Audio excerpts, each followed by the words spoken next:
Hey guys, welcome back to the channel. I hope you guys are having a fantastic day. For this week's video, we've got a great challenge lined up for you guys. We're gonna look at 10 of my favorite hard to play chord voicings and see if you can play them all. Let's get started.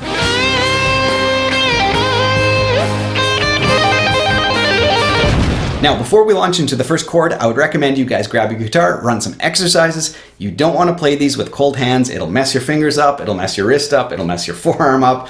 And if you don't have any good exercises to play, follow the link above, play through my sheet. It's not sexy, it's not fun, but if you want to really progress as a player, add them into your practice routine and it will help a bunch with chords like these. All right, so let's take a look at our first chord. We're going to start off easy on you guys, and by the time we get up to 7, 8, 9, 10, they're going to get a lot harder. So see how long you can stick with us. Now the first chord is going to be the C sharp add 9.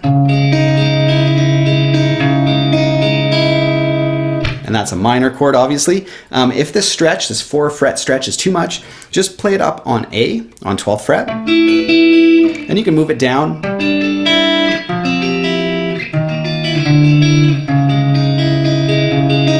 All the way to C sharp. And the way I would like to use this chord would be maybe with some added bass notes.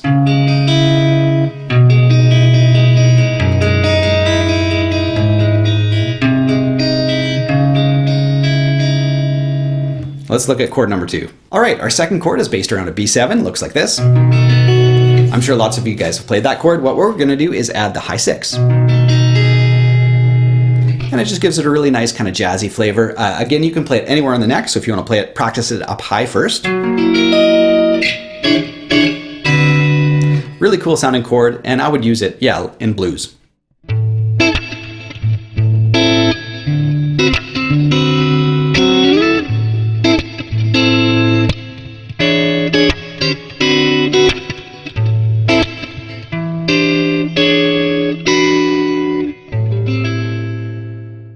All right, our third chord is one of my favorites. It's got a really haunting quality to it. So it's an A minor 9, and normally I might play it like this,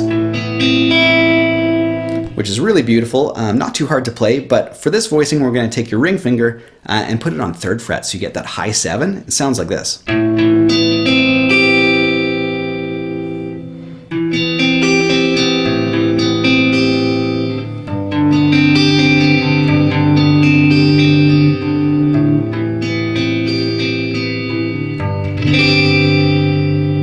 Definitely one of my favorites. All right, chord number 4 is a little bit more challenging. We start to get a little trickier here. We're going to take an add 9 bar chord and invert it. So here's what the add 9 bar chord sounds like.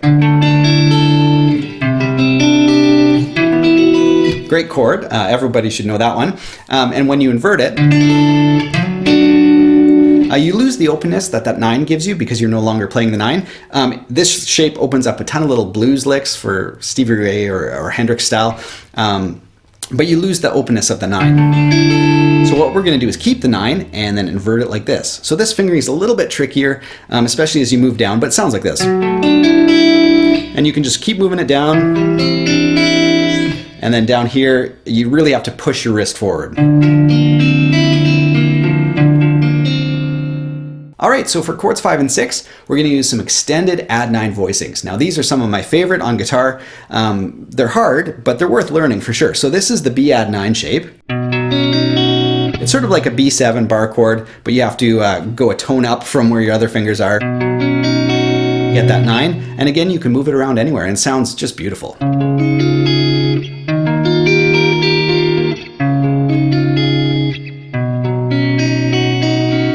And then try it on 1st fret if you can. Again, you gotta tilt your guitar neck up, push your wrist forward. All right, for chord 6, we're gonna look at the E form version of that. So again, you start with the 7th bar chord shape, and then you have to push your wrist forward, stretch way out to get that 9 with your pinky finger. And again, practice it up high first. On a D, then move it to a C.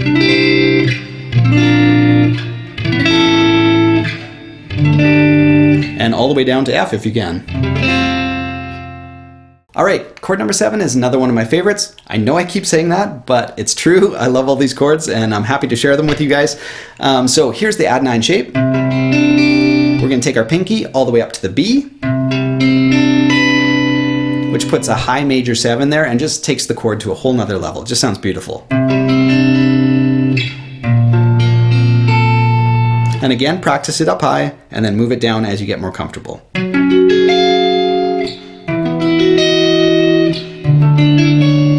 And so forth. All right, for chord number 8, we're really gonna have to get our stretch on. Here's what it looks like.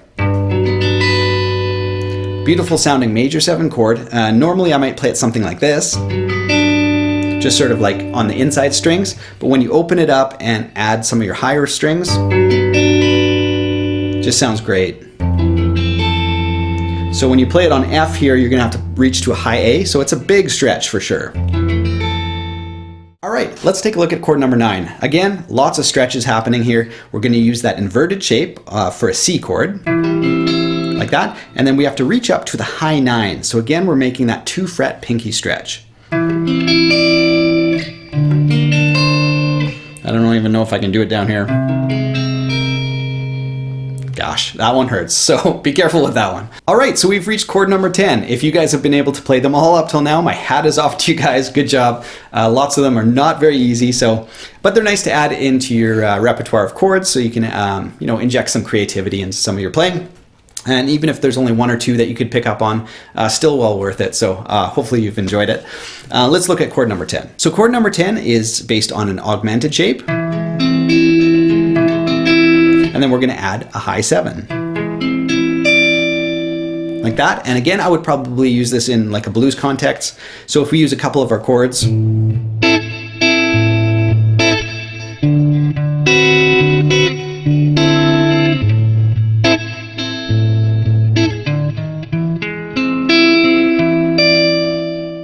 thanks so much for watching, you guys. I hope you enjoyed this week's challenge. Maybe for my next video, I'll do like my 10 favorite easiest guitar chords, just so there's something for everybody. But anyway, thanks so much for being a part of the channel. I love hanging out with you guys and just playing some music. So if you want to subscribe to the channel, you can click here. If you want to check out like the finger exercise worksheet, you can click up there. And if you want to check out some more videos, I'll throw some on that side. We'll see you guys next week. Have a fantastic week. Take care.